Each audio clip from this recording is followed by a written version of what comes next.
begin this morning prayer by Glenda Lambert, who is with the Unification of Faith. Glenda?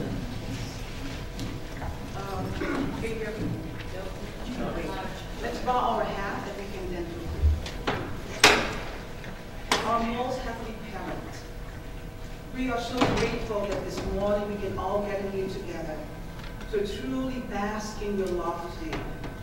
We're so grateful that we are your children because, Father, we are truly looking for your lost children. And in this parliament of religions, you have brought us together so we can truly see each other's beauty, experience each other's love and heart. And we're so grateful that we have all your children here want to listen to how Arizona Interfaith is working to be so established.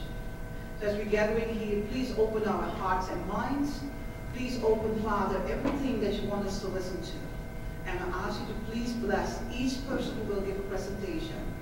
And all the religious leaders, in your name I pray. Ajud and Amen. We welcome all of you, my friends. I'm sorry I'm not standing. Until a year ago, I was running a couple miles a day, but desperate illnesses attacked my body, which has forced me into a wheelchair, and so I'm not able to stand. My name is Paul Effinger, and it's been my joy and privilege to be the executive director of the Arizona Interfaith Movement for since we started 20 years ago. And we were in Barcelona, then in Melbourne, making presentations. But we're delighted to be here today. And I will pass the mic on now to the man who will preside. And he is Dr. Brent Jameson. Is that some of our group acting up back there again? I want to present to you Dr. Brent Jameson, who is of the Church of Jesus Christ of Latter-day Saints, and he will be conducting the meeting this morning. Brent? Thank you, Paul. We're grateful for your being here. We're all uplifted by your attendance. The Arizona Interfaith Movement had its beginnings at the Arizona Ecumenical Council in the year 1995 with 8 different faith groups. Yes, very good.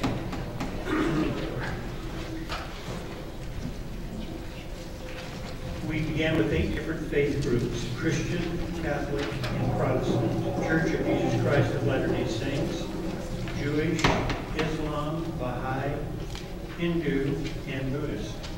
At that time, we were not aware of any other interfaith groups in the country, so we wrote our own mission and vision statements, our own constitution and bylaws, which are in fact still in effect today. At our meeting, a board of directors was formed, and this group has met every month for the last 20 years, except for the month of July. Different groups began to attend, adding to the original 8, and today we have over 22 faith groups who have joined our movement. During the second year of our founding, a group of us met at the Lutheran Retreat Center, forming our first experienced interfaith meeting.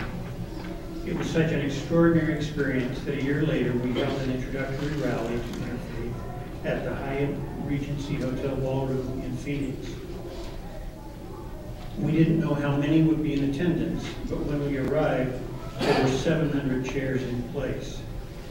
Paul asked if they could take some of the chairs down. We didn't know if there would be 25 or 100 people who would respond to our invitations for the rally. Fortunately for us, the manager said that he could not take them down since they were already set up. The rally was to begin at 6 p.m. At 5:30, all 700 chairs were full, so they brought in another 100 chairs and then another 100, and by 6, there were over 1,200 people who came to our first experienced interfaith rally. Every year since then, we have held a similar event with our seat members serving along our dinner before the occasion. In the beginning, we had a children's choir that sang at special activities. They were so popular that the governor of our state at that time, Janet Napolitano, had them sing wherever the special state events were held. Their most impressive moment came when they were invited to sing at the 9/11 memorial service held at the Banquet Ballpark. After a few years of our commencement, we began meeting once a month at various worship sites of our group members. It was an enlightening experience to engage in the worship experience of each of our faith groups. We began to experience what it meant to build bridges of understanding and respect. 10 years ago, we held our first Golden Rule banquet to honor those in our community who had demonstrated living out the Golden Rule principle in their lives. It was such a popular event that we have continued this practice to the present time. You'll hear more about this event later in our presentation. Today, we continue to go forward living out our three great principles: understanding, respect, and support.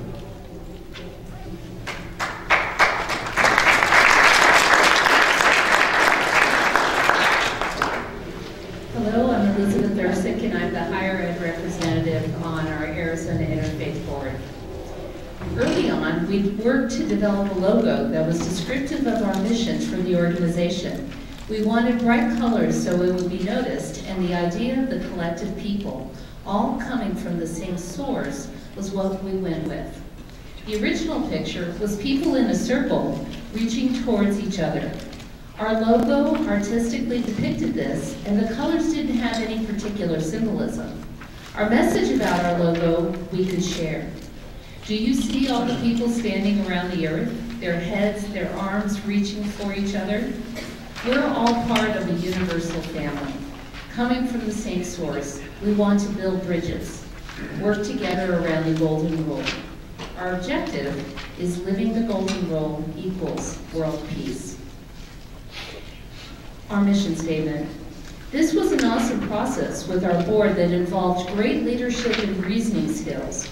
Our then board president led us through the exercise of gaining our focus and primary purpose to exist as an organization.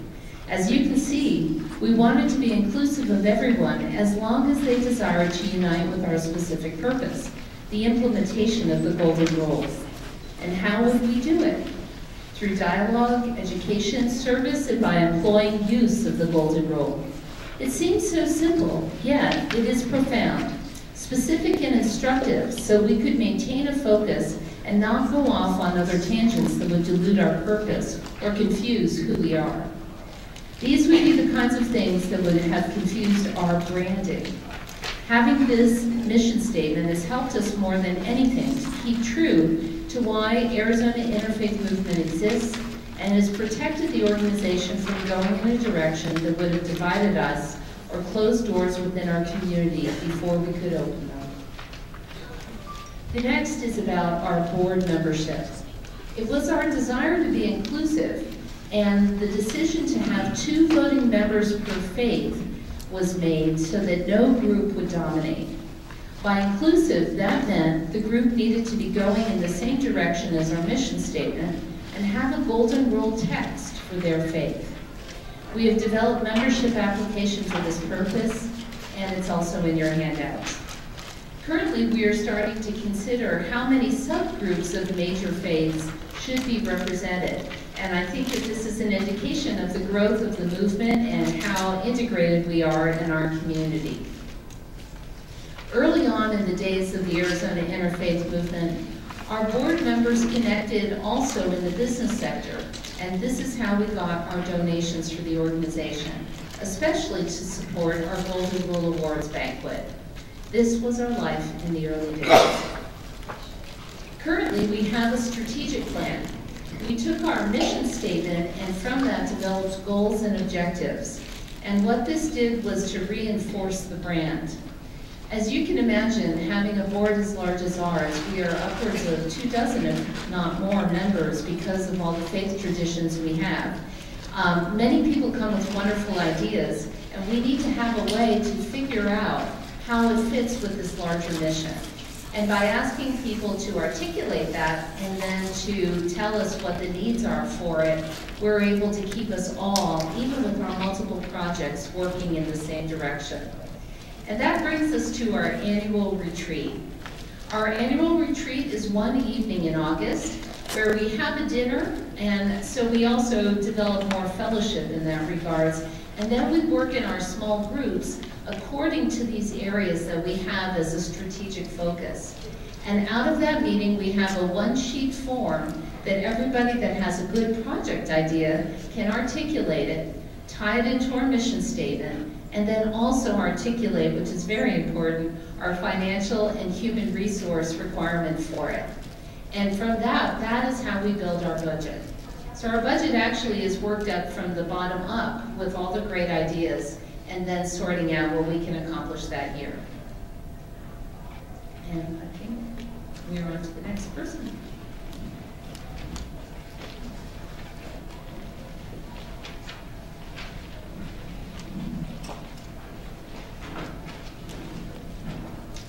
Okay, good morning, everybody. How are y'all doing? Good. You survived this conference so far? Yeah. Excellent. Okay. I'm going to start my little talk this morning. My name is Mark Anderson. I'm a recovering politician. I served in the legislature 14 years and currently a judge, so I'm easing my way out of that process. But I want to share with you this morning by asking a question. How many of you disagree with the golden rule? How many of you think you should not treat others the way you want to be treated? Nobody? It's not surprising because the golden rule is a universal principle. It applies in every society, religion, and culture throughout the globe. And it's a very practical operating principle that you can apply in every human relationship, in literally every field of human endeavor. That's why I was very happy when the Arizona Interfaith Movement came to me when I was in the legislature and they said, would you run a bill for us to make Arizona a golden rule state? And I said, golden rule state? Of course, sure, who could possibly oppose that? Well, remember, this is politics. And so I ran the bill, and I was in the Senate at the time, so it passed through the Senate, it went over to the House, and sure enough, the first vote in the House, the bill failed on a vote of 24 to 35. And I thought, and when I heard about it, I said, how could that be? Who could have voted against the golden rule? That's impossible. But fortunately, there's a process in the legislature where you can reconsider a bill that's failed. If you have someone who voted against it, make a motion to reconsider. So that's what happened. And a couple days, so I had a couple days to go over there and talk to those people and say, why would you vote against the golden rule? And to try to convince people to change their mind, and when it came up for a vote again. And in talking to some of the conservative members over there, they were afraid that somehow, by voting for this to make Arizona a golden rule state and to promote the golden rule, it was going to open the door to more social spending. Then I talked to some of the liberal legislators over there, and they were afraid that by voting for the golden rule, somehow someone was going to impose their moral values on them. So I had both sides kind of operating out of kind of a fear mentality, which isn't surprising if you've been in politics. That's kind of normal. So fortunately, I was able to convince people that that was not going to happen, and the secret to this is to actually educate people about it. I think I lost it. Are you still there, Larry? Okay. So the way I did that was by actually reading the bill to them. So I'm going to do that for you this morning. And if there's anybody here who's offended by this, let me know. I'm really curious if I can possibly offend anybody by this bill. Because it was written so many times to make sure that didn't happen. It says, whereas, and you have a copy of this in your hands, whereas the citizens of Arizona recognize and appreciate the wonderful diversity of peoples, cultures, faiths, and languages that make up our state, and whereas the golden rule proclaims that we should treat others the way we want to be treated, and whereas variations of the golden rule are embraced by every belief system, and whereas through application of the golden rule, we may be able to reduce and even eliminate prejudice, hate, bigotry, and racial intolerance. And whereas the schools, community organizations, leaders, parents, and children of this state would benefit by recognizing, teaching, and practicing the Golden Rule as a tool for kindness and civility. And whereas living and practicing the Golden Rule will have a powerfully positive effect on each individual and the society in which we all live. Therefore, be it resolved by the legislature of the state of Arizona that the members of the 46th legislature of the state of Arizona encourage the people of this state to live the Golden Rule and treat others the way they would like to be treated. That the Secretary of State transmit copies of this resolution to the Governor, the Speaker of the House, the President of the Senate, and the Arizona news media. So that was the language that we finally came up with, and when the bill came up again for a vote, I'm happy to announce it did pass, 41 to 14. So there's still 14 people out there that somehow are confused. But nevertheless, we don't need a unanimous, it's only the majority. So the bill passed. At the end of the day, Arizona became a Golden Rule state, and the stage was set to then proceed to the next step, which was to generate, to teach the Golden Rule to children in our public schools. So, 2 years later, the Arizona Interfaith Movement again asked me to run a bill to create the Golden Rule license plates, which, as you can see on the screen here, that's what they are. And in Arizona, you're going to hear a little bit more about this from, I think, from Ann Taylor. But simply put, in Arizona, there are specialty plates. And you can, an organization can come to the legislature, request a plate, and if it passes and it's approved, and of course it has to be a nonprofit organization, then it goes into the system whereby people who want to get a license plate can choose that one. And when they choose that one, $25 they pay for the plate, and $17 goes to the organization, $8 goes to the state. So it becomes a sort of a never-ending fundraising process for your organization once you get a specialty plate approved.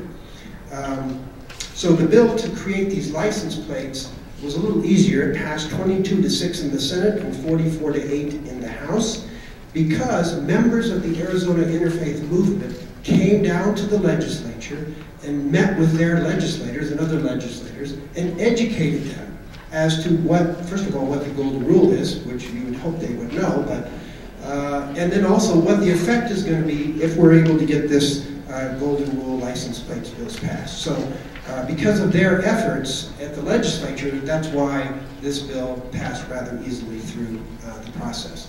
So Arizona became the first, and as far as I know, the only state that has license plates that say, live the Golden Rule. And it's so fun to drive around town and see the license plates and say, there's a good person who's trying to live the Golden Rule.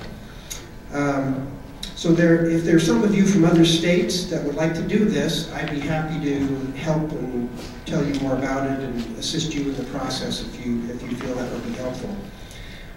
In today's polarized political climate, it's kind of hard to get positive bipartisan initiatives done. But the Golden Rule is so powerful that it actually transcends partisanship. And the trick is you have to get the legislators to trust that there's no hidden agenda here and that the other side, whichever side that might be, is not going to try to use this against you in some future election. Because that's the main fear that legislators live under. And you'll find actually that if you do this process in your legislature, I don't know if you have the same process, but if you do, you'll find that some people will use this as an opportunity to bash the other side. Because they'll say, the other side does not practice the Golden Rule because of A, B, C, and D. And then, of course, the other side will say, oh yeah, well, you don't practice the Golden Rule either because of D, E, and F. And so you'll find that. But the solution to do then is to simply read the bill to people and let them focus on the language and not on the political gamesmanship that's always going on in our particular process.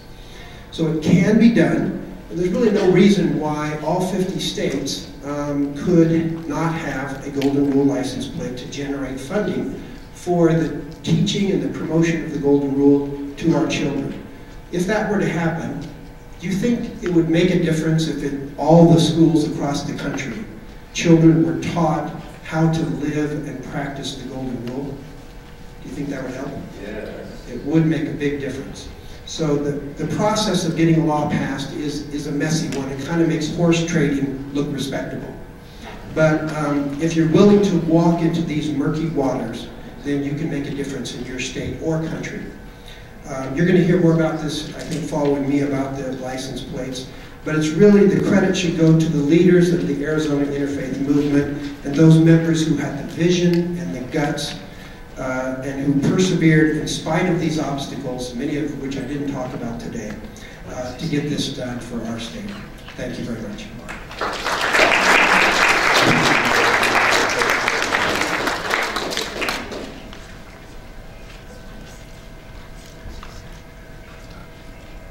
Good morning, my name is Ed Casper. One of the keys to building a successful interfaith movement is to make service a major part of its mission. One of the most effective ways to do this is to partner with others in those efforts. The Arizona Interfaith Movement did this in the wake of September 15th, 2001, when Balbir Singh Sodhi, a Sikh, was murdered in Mesa, Arizona.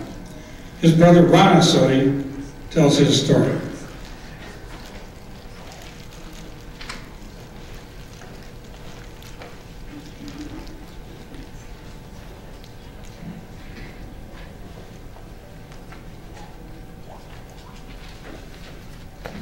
Good morning, everybody. No one is enemy, none is stranger, and everyone is my friend, said Guru Arjan Dev Ji, the fifth Guru of Sikh religion. It has been seen that major religions all over the world share at least one thing is common: Golden Rule. Treat other the way of you want to be treated. My brothers and I fled to United States in 80 to escape hatred and religion violence in India. When we came to America as immigrants, and we thought our dream had been answered, but on September 15, 2001, our family was devastated, along with all American friends and neighbors. On September 15, 2001, 4 days later, after 9/11, we learned the ultimate lesson of stereotyping and hate. My dear brother, Balbir Singh Sodhi, had murdered on in Mesa, Arizona, who simply practiced Sikh religion and a turban and beard, and that became a first 9/11 hate crime victim after 9/11. The person who killed my brother, he shot it to my brother. He can root out all the terrorists in America.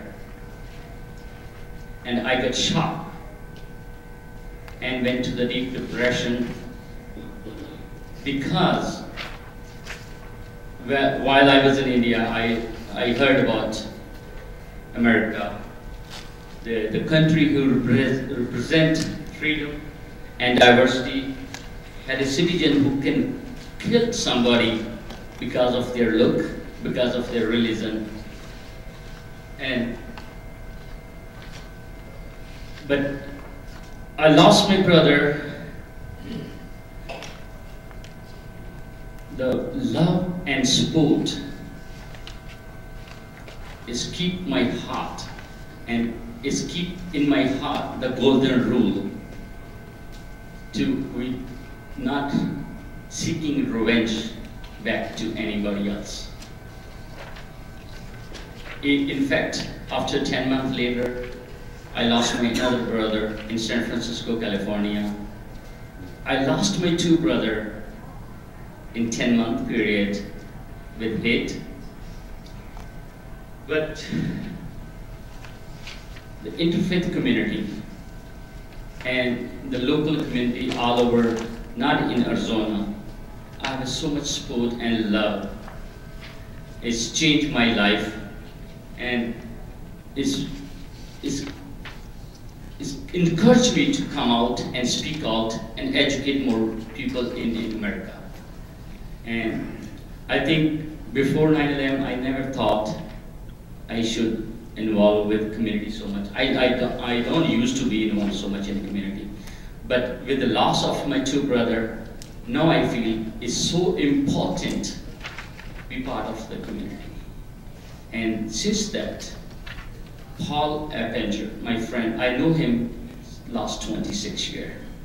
And he and all Arizona Interfaith Movement, all the members and the community in large, really make my family, make my Sikh community to come out, speak out, and educate more people, be part of this country. And we're so proud to be part of this country and promote the golden rule and stood with all other people who are suffering and any of hatred, caste, gender, color, creed, and religion.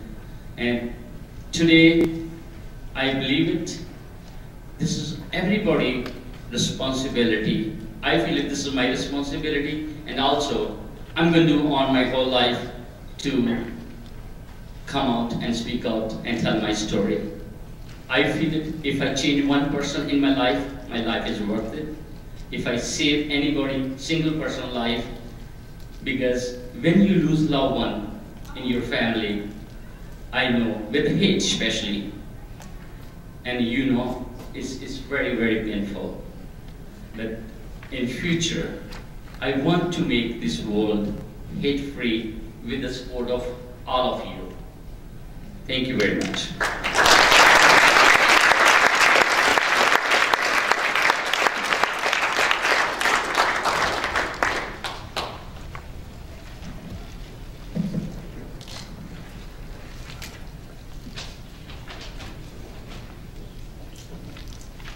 Good morning, everyone.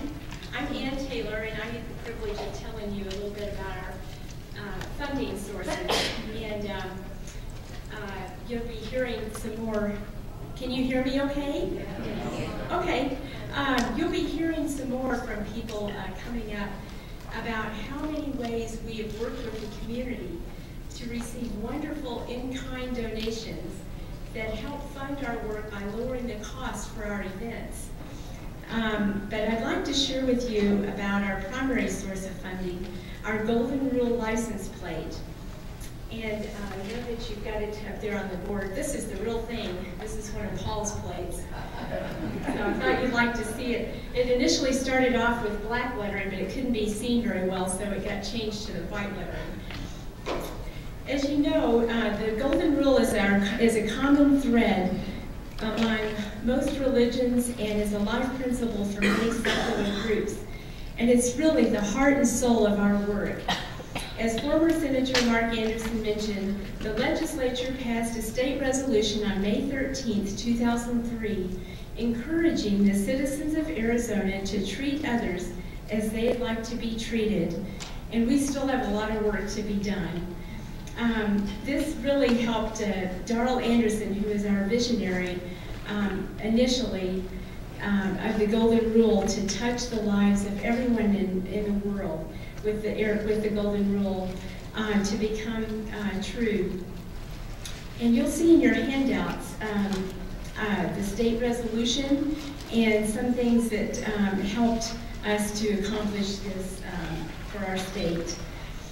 The backbone motivation for this was to bring awareness and use of the Golden Rule into action.